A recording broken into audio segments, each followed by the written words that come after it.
Okay, let's dive into this. Welcome everyone to today's Explainer. Look, if you're the one managing cross-border logistics or overseeing corporate finances, I bet you spend a ton of time tracking flashy headlines, right? We're talking trade wars, sudden tariff hikes, or big macroeconomic shifts.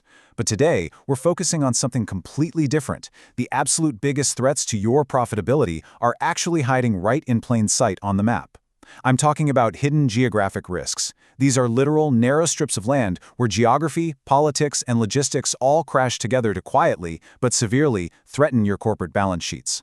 So here's our game plan.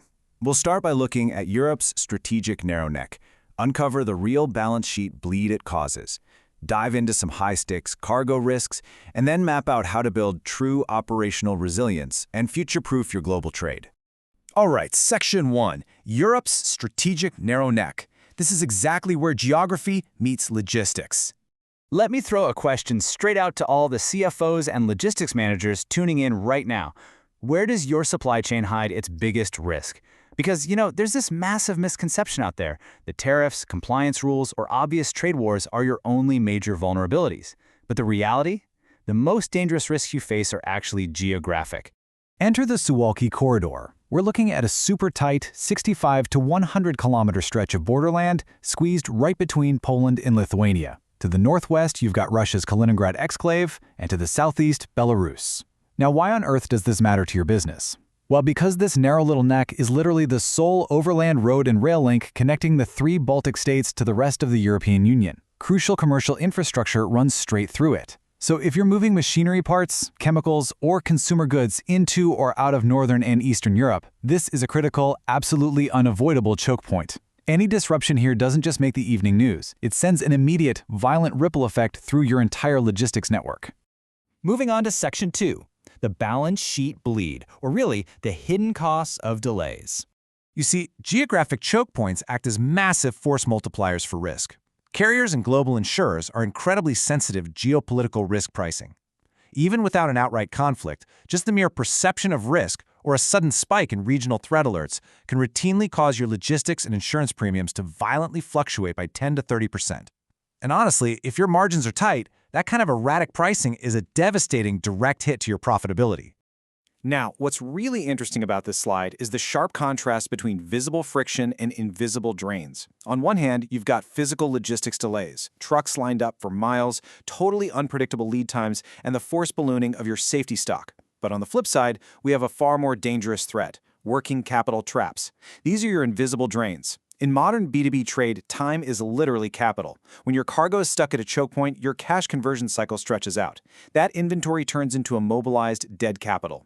You've already paid the manufacturing costs, but you can't actually recognize the revenue yet. And it gets worse. Structured trade finance heavily relies on really rigid compliance windows. A simple 5 to 10-day overland delay is often all it takes for your letters of credit to completely expire, invalidating your financial guarantees.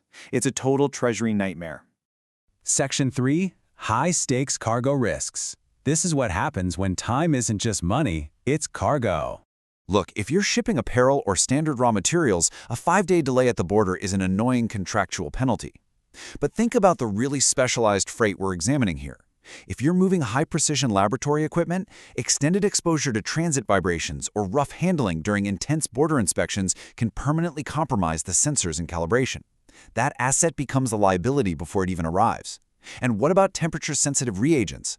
A stagnant truck means passive cooling systems are eventually going to deplete. That temperature excursion leads to irreversible product degradation and a 100% commercial loss.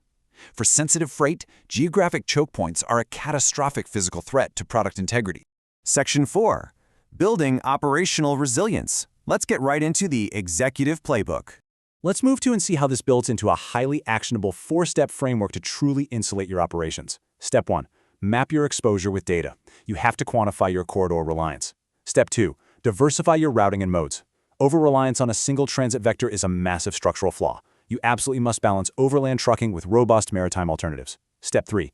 Strengthen those legal and financial contracts. Update your force majeure provisions and draft explicit delay clauses. And finally, Step 4. Leverage predictive tech. Start using digital platforms to catch anomalies early, completely eliminating the old-school need to manually cross-reference disconnected maritime logs and clunky border apps. So the crucial point is captured perfectly right here. Shift from a just-in-time mindset to a just-in-case strategic posture. Macro-level resilience consistently beats micro-level short-term efficiency every single time. For decades, supply chains were engineered to minimize immediate costs, making them hyper-lean but incredibly brittle. That era is over. This is a required philosophical pivot for modern enterprise supply chains if you want to ensure longevity. Section 5. Future-proofing global trade, looking way beyond just one single corridor. The really cool thing is that the operational lessons we extract from the Suwalki Gap aren't just isolated to Eastern Europe. No, they form a standardized, data-driven, universal blueprint. Whether you're navigating trade flows across the Gulf Cooperation Council region, optimizing multimodal networks within ASEAN, or dealing with the ongoing disruptions in the Red Sea, the core principle is exactly the same. Relying on a single, unhedged transit vector is a structural risk literally anywhere in the world. To actually operationalize everything we've talked about today, you need the right toolset.